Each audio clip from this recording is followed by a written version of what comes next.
So don't know mind. So some questions come to mind when I think about don't know mind. Where does life come from? Do we come into existence when we're born into this body? What happens when this body is no longer? Big questions.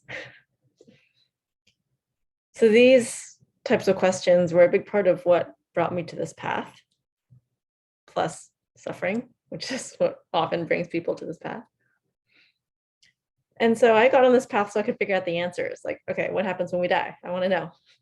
Maybe like figuring out some sort of religion is going to tell me.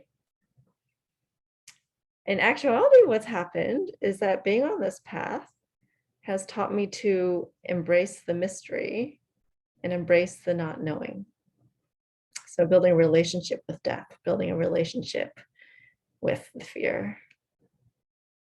So I grew up like a super type A, coming from a fairly controlling family, having to know everything that's going on at all times. And of course, that knowing is head knowing, brain knowing. And so the concept of answering a question with I don't know seemed like a failure, right? Like at work, in my personal life, saying I don't know seems like it's a weakness.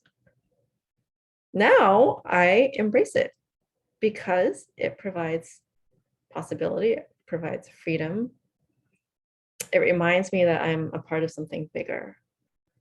And actually, it's impossible to know everything that has happened and that will happen. Even if we did know with our minds, we would be limited by our minds, right? These little minds of ours. We would be limited by how we interpret everything through our own little bubbles. We would be limited by how we perceive everything through these six senses, the sixth sense being mind. So the concept of karma says, and let's call it the law of karma. It's a law of nature. The law of karma says that all actions have a consequence, have a result. It says that everything comes from causes and conditions. And so when somebody might interpret karma as meaning you did something bad, you're going to have it coming to you. And that's only like 20% right. Because what it really means is the action that you committed will produce a result.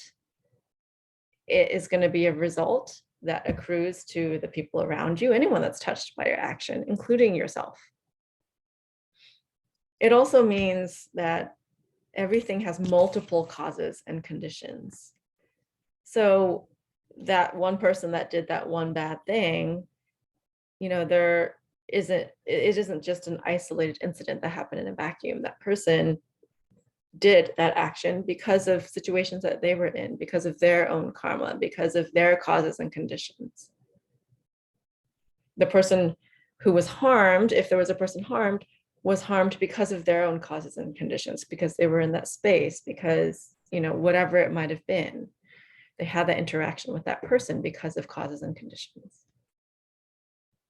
And so, because everything is the result of causes and conditions, multiple causes and conditions, including this person, Jennifer, I am a result of causes and conditions. Nothing exists on its own, right? This person, Jennifer, there's a name associated with this person, but who I think I am, this identity that I think I am today, could change tomorrow, in the next 5 minutes, and it could change completely. And there's a freedom in that, right? Not even the teachings are their own solid identity, their own solid selves. For further reading, read the Heart Sutra. It's a beautiful, I think of it as a poem on what it means, what karma means, what no self means. And it kind of throws your mind for a loop and saying, oh, like the teachings aren't even a thing. Like, what? Suffering isn't even a thing. What? None of this stuff is a thing. And so that starts to get a little confusing, right? And I started out on this path, this Buddhist path, when I was hearing these teachings of like no self and things that sounded confusing, as being really frustrated with that. because I got on this path to get some answers. But now when I hear concepts that I don't know, I'm like, ooh, that's juicy. I want to live that. I want to see if I can get familiar with it. There's something for me here to dive into. And that can be the case with big questions like, where does life come from? What happens after we die? And it can happen with questions that we think we know already. So, I mean, when you think about it, do you really know how your body works? Like when you have a headache, do you really know what's happening in here, everywhere to cause that headache? I sure as hell don't know what's going on in my body. I think I do, but I know I don't. Why does my dog freak out at random things that I can't see? Like I can't see that there's somebody behind me when we're walking, but he's freaking out. He senses something. Okay, I believe that he can sense something that I can't sense. Why were my two nieces born with completely different personalities? Like at 1 week old, they had different personalities. Like, how is that possible? What's going on there? How can I tell when someone is staring at the back of my head? I don't know. I can just feel it. I don't know.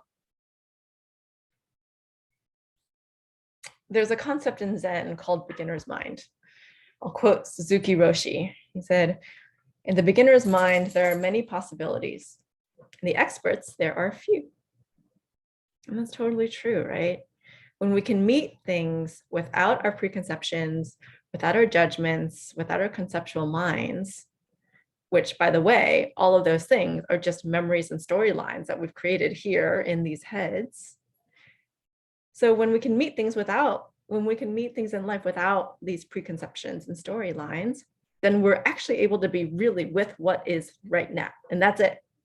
What is happening now? And so there's this wisdom of allowing yourself to be awake to what is happening now without all that junk. So we can ask ourselves with those questions like that we think that we know what's going on in my body. Can we be more curious? Can we be more awake? Can we be more intimate with things like our bodies, or maybe that person that I thought I knew so well? That thing that I thought I knew so well, that topic, how to meditate. Oh yeah, I'm an expert at that. There's a wisdom in allowing ourselves to be more curious and to have this beginner's mind, this don't know mind, because there's so much to discover. And of course, it has implications for assumptions that we make in daily life, biases that we might have with people that we think we know, especially if it applies to like a group of people, right? So I took a trip a month or two ago with a friend to Hot Springs, Arkansas, which was really cool. And we went out to dinner one night. We were sitting at the bar, and it was just the two of us. And then a few chairs down from us was this older, kind of large white man. And he was telling the bartender that he's from Texas. And so immediately my mind starts getting clouded with all these judgments. Oh, like older white Texan, probably conservative, blah, blah, blah. And so there was zero don't know mind there. It was all about like preconceptions and biases, right? So my friend started talking to him. It turns out he has this whole story about how he was a native Texan, how native Texans originally were actually more on the liberal side, and all the people that moved to Texas were the ones that made it more conservative. And he was telling us, or telling her, about how on a regular basis, he and his wife actually escort women to the Planned Parenthood clinic to protect them as they're getting abortions. I was like, oh my gosh, I never would have guessed that. And I never would have opened my mind to that possibility if my friend hadn't started talking to him. So we get like locked into these like fixed perceptions that are so limiting.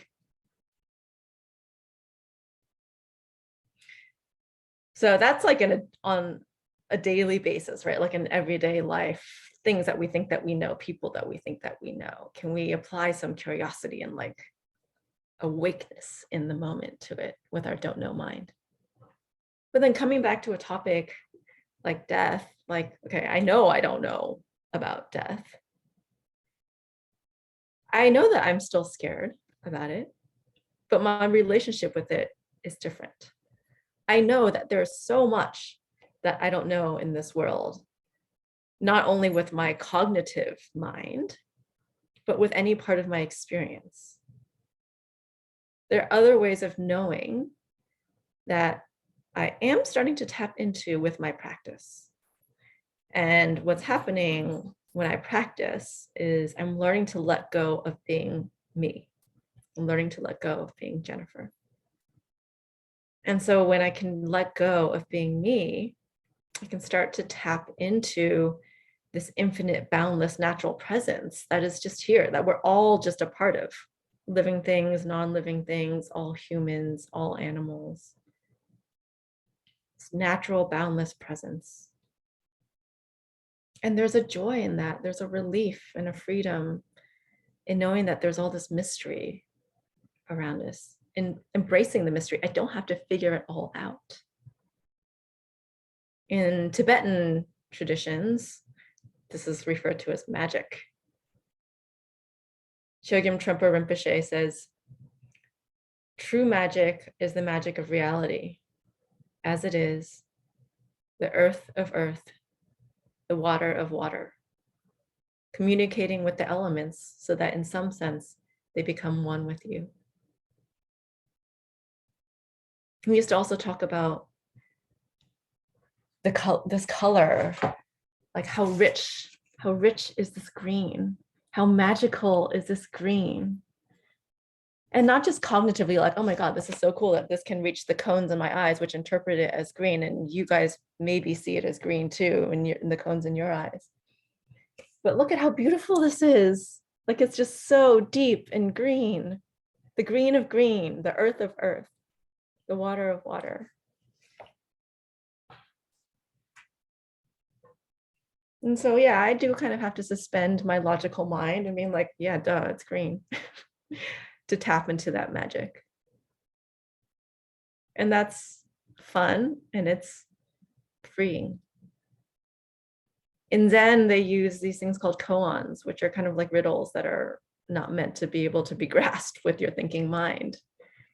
And the point is just to throw you off your habitual mind,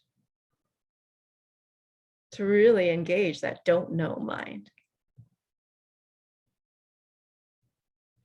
The poet Rainier Maria Rilke says, be patient toward all that is unsolved in your heart and try to love the questions themselves, like locked rooms and like books that are now written in a very foreign tongue. Do not now seek the answers which cannot be given you because you would not be able to live them. And the point is to live everything. Live the questions now.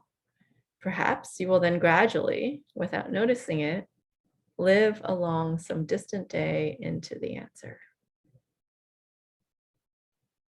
And maybe we live into some answers and maybe we don't. There's a whole infinite world out there that we don't know about, that we couldn't possibly grasp. Causes and conditions happening constantly. There's something beautiful about that, magical about that. So approaching life, approaching things with don't know mind really means approaching with openness, curiosity. You might try this with someone in your family that you think you know really well, or they think that you know, they know you. Maybe approaching with some openness and curiosity. Oh, how was that for you? Why was it like that for you? Let me get to know you a little bit better. And maybe we can think about that, think about ourselves in that way too. Oh, maybe I don't have to be this person that I thought I was. Maybe I don't have to engage in that way. Maybe there's possibility here.